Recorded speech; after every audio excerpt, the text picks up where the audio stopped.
बैठक तो होनी है, लेकिन सीएमआर में पहले सुखजिंदर सिंह रंधावा मुख्यमंत्री से मिलेंगे।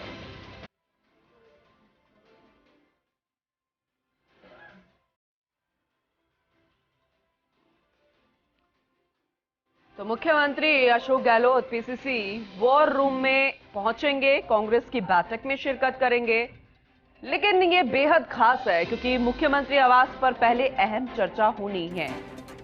Political editor Yogesh Sharma ji PCC war room से हमारे साथ जुड़ चुके हैं, सीधा रुख उन्हीं का करेंगे।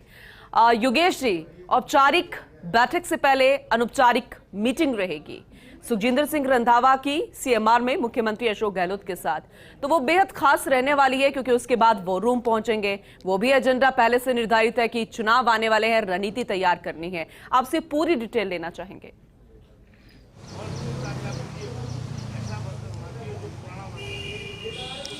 देखिए, बहुत ही महत्वपूर्ण बैठकों का दौर है और कहा जा सकता है प्रदेश इलेक्शन कमेटी कांग्रेस पार्टी की वो संस्था है जो तमाम वो काम करती है जो चुनाव में उम्मीदवार चयन को लेकर, प्रचार प्रसार की रणनीति को लेकर, किस तरह से राजस्थान में कांग्रेस पार्टी चुनावी समर में उतरेगी उसको लेकर। तो कहा जा सकता है कि राजस्थान की कांग्रेस पार्टी के अंदर ये जो संस्था है, चुनाव से जुड़ी कमेटी है, ये एक तरह से वो रोल प्ले करेगी जो निश्चित तौर पर आगे के रोड मैप को, चुनाव के रोड मैप को तय करेगा। 3 बातें मोटे तौर पर प्रमुख है। पहला कि किस तरह से टिकट चयन या उम्मीदवार जो आते हैं, दावेदार जो आते हैं, उनके चयन की प्रक्रिया को किस तरह निभाना है, किस तरह से नामों को छांटना है और उनके पैनल बनाकर स्क्रीनिंग कमेटी तक पहुंचाना है। ये बड़ा मुश्किल काम होता है क्योंकि विनेबिलिटी का सिद्धांत तो लागू होता ही है, लेकिन उसके अलावा सब चीज़ें देखनी पड़ती है।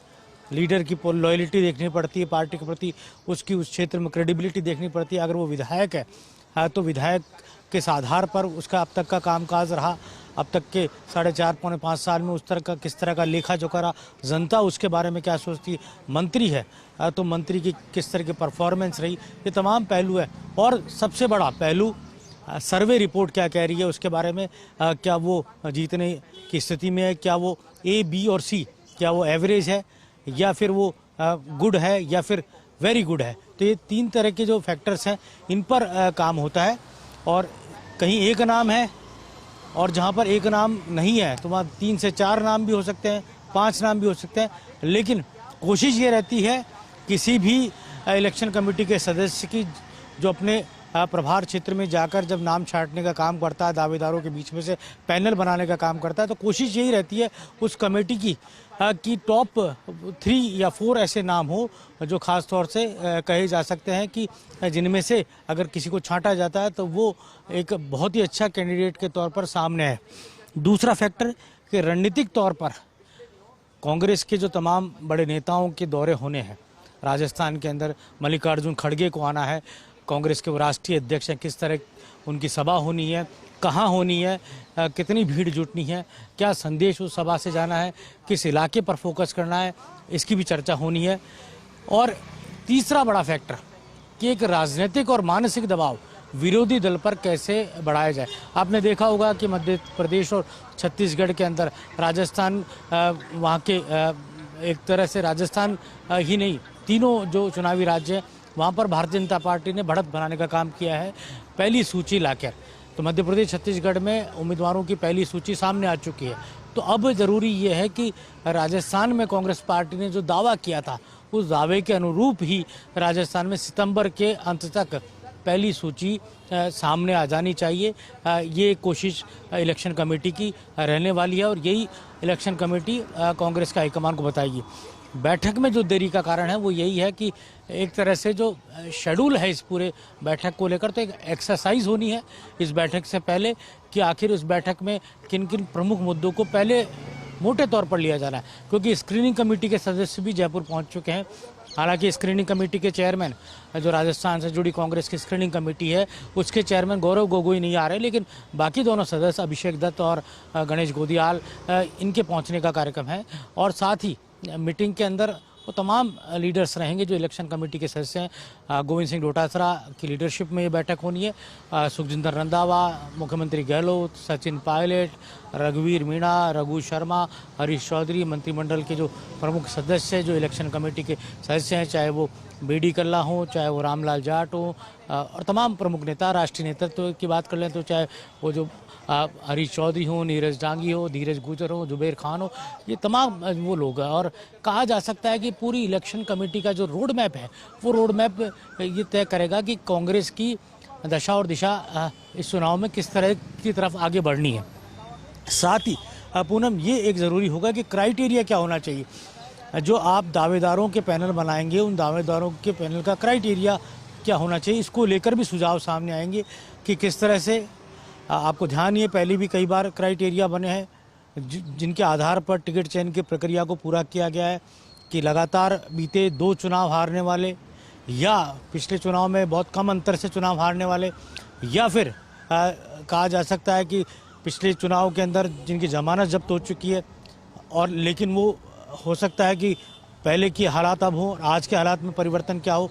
तो तमाम फैक्टर है। और जिस तरह से भारतीय जनता पार्टी 4 तरह की यात्राएं निकालने जा रही है, 4 दिशाओं से, तो कांग्रेस की भी कोई यात्रा निकलेगी, और कांग्रेस की यात्रा निकलेगी तो वो यात्रा किस शेप में होगी, कांग्रेस किस तरह से निकालेगी। अशोक गहलोत, सचिन पायलट एक साथ निकालेंगे या दोनों अलग अलग दिशाओं में निकलेंगे, गोविंद डोटासरा अलग दिशा में निकलेंगे, तो किस तरह की यात्रा होगी, क्या एक लीडर की अगुवाई में होगी। क्योंकि ये चुनाव, क्योंकि राजस्थान में सरकार अशोक गहलोत के, हमारे साथ और भी यहाँ पर कई प्रमुख लोग और दावेदार जो यहाँ जुटे हैं इस कांग्रेस के वॉर रूम के बाहर, तो देख सकते हैं वो एक कहा जा सकता है तैयारियों को लेकर, सिक्योरिटी को लेकर तमाम तैयारियां हैं। लेकिन मोटे तौर पर ये कहा जा सकता है कि जो बड़ी तैयारी है वो यही है कि किस तरह का एक रणनीतिक तौर पर जहाँ की सजाई जानी है। और कांग्रेस के कई नेता अपनी अपनी डिमांड्स को लेकर यहाँ जयपुर के नेता पहुँचे हैं कांग्रेस के वॉर रूम का। राजीव त्रिवेदी जी, आप तो पुराने कांग्रेसी हैं और अरसे से मैं भी आपको जानता हूं कि किस तरह से आप संघर्ष किया है आपने। क्या लगता है कि किस तरह इलेक्शन कमेटी को लेकर क्या सुझाव आपके होने चाहिए कार्यकर्ता के नाते? मेरा सुझाव ये होना चाहिए कि जो ज़मीन का कार्यकर्ता है, जो वाकई पार्टी के लिए काम करता है, उसको टिकट मिलना चाहिए। और इसके लिए पार्टी काम भी कर रही है। जो इतना बड़ा सिस्टम चालू है कि लोग आ रहे हैं, आप देख रहे हो कि इस बार जिस ढंग से कांग्रेस अपना काम कर रही है, उससे ऐसा लग रहा है कि इस बार जो भी फैसला आएगा अच्छा ही होगा, वर्कर के लिए बढ़िया होगा और जनता के लिए बढ़िया होगा। जयपुर को लेकर क्या सुझाव देंगे? आप ओल्ड कांग्रेस ही है, इस जयपुर शहर को लेकर हेरिटेज से आते हैं, तो क्या सुझाव होने चाहिए जयपुर को लेकर? मेरे सुझाव ये है, अगर जो पार्टी कह रही है कि हमने हर जगह से आपका सर्वे करवाया है, उस सर्वे में जो अच्छा कैंडिडेट हो उसी को टिकट मिलना चाहिए। और मुझे लग रहा है इस बार मुख्यमंत्री जी इस मामले में इतने सख्त हैं कि उनको अगर अपने आदमी भी, जो उनके खुद के आदमी अगर वो कामयाब नहीं है तो उनको भी टिकट नहीं दे देंगे। देखिए, बड़ी बात यहाँ पर राजीव त्रिवेदी जी ने कही है, तो खास तौर से पक्षपातपूर्ण तरीके से टिकट वितरण नहीं हो और निष्पक्षता के आधार पर, जवाबदेही के आधार पर टिकट वितरण हो, सिफारिश किसी की नहीं चले और विनेबल सिद्धांत के आधार पर टिकट चयन की प्रक्रिया को पूरा किया जाए, जिताऊ जो व्यक्ति है उसको टिकट देने की बात हो। और यहाँ पर खास तौर पर ये देखा जा सकता है, अभी आपने छत्तीसगढ़ के अंदर कांग्रेस ने फार्मूला यही अपनाया है कि किसी भी बड़े लीडर की सिफारिश के आधार पर वहाँ कांग्रेस टिकट नहीं देगी। तो क्या राजस्थान में भी इस तरह का फार्मूला अपनाया जाएगा? क्या जो उम्र दराज नेता हैं उनको टिकट नहीं दिए जाएंगे, नई पीढ़ी को आगे लाया जाएगा? उदयपुर घोषणा पत्र के अनुसार 50% टिकट युवाओं को और महिलाओं को देने की बात है, तो किस तरह से उस प्रक्रिया को पूरा किया जाना है? क्या वास्तव में कांग्रेस के पास ऐसे युवा चेहरे हैं जो 50% टिकट वितरण? एक तरह से सबसे बड़ी बात होती है कि तकरीबन 40% चेहरे हर बार नए आते हैं राजस्थान की विधानसभा में। यूँ कहें कि 40% चेहरे नए आते हैं और बाकी चुनाव हार जाते हैं या रिपीट नहीं कर पाते। तो ऐसे में सवाल यही उठता है कि कितने टिकट कांग्रेस पार्टी काटेगी। एक सर्वे के अंदर जो सबसे बड़ी बात ये भी सामने आई है कि राजस्थान की सरकार को लेकर एंटी इनकम्बेंसी नहीं है, लेकिन एंटी इनकम्बेंसी लोकल जनप्रतिनिधि को लेकर है, लोकल वहाँ पर जो बड़ा नेता है उसको लेकर है। तो क्या उनकी जो कॉम्पिटेंस है, उनका जो वहाँ पर काम है, उसके आधार पर क्या उनका टिकट कटेगा या उनको टिकट दिया जाएगा? मैं आपसे पूछना चाहूँगा एक कार्यकर्ता के नाते, क्या लगता है आपको इस बारे में? मेरा इस बारे में कि बिल्कुल ऐसा ही होगा, क्योंकि अगर हमें यहाँ से 100 से ऊपर सीटें लानी है, मुख्यमंत्री ने दावा किया कि 56, वो इसी बेस पे आ सकती हैं कि जो टिकट काटने वाली उसको काटी जानी चाहिए और जिसका वाकई जो चेहरा जनता पसंद करे। और आपकी बात बिल्कुल ठीक है कि लोग मुख्यमंत्री से नाराज नहीं है, ना उसके काम से नाराज है, क्योंकि इतना काम राजस्थान में हो आज तक नहीं हुआ। सिर्फ वर्कर अगर है तो अपने क्षेत्रीय विधायक से नाराज हो सकता है, और उसके लिए अगर उनसे नाराज है, अगर उसके खिलाफ अगर रिपोर्ट आती है तो कांग्रेस को उसको टिकट नहीं देनी चाहिए। तो ये एक सवाल है। भी तमाम बिंदु गिनाए हैं, लेकिन इंतजार रहेगा सितंबर का, जब पहली लिस्ट सामने आएगी। जो बातें कही जा रही है, जो उम्मीद लगाई जा रही है, जो एक कार्यकर्ता भी चाहता है और जो मुखिया ने कहा है, क्या वो उस लिस्ट में नजर आ रहा है?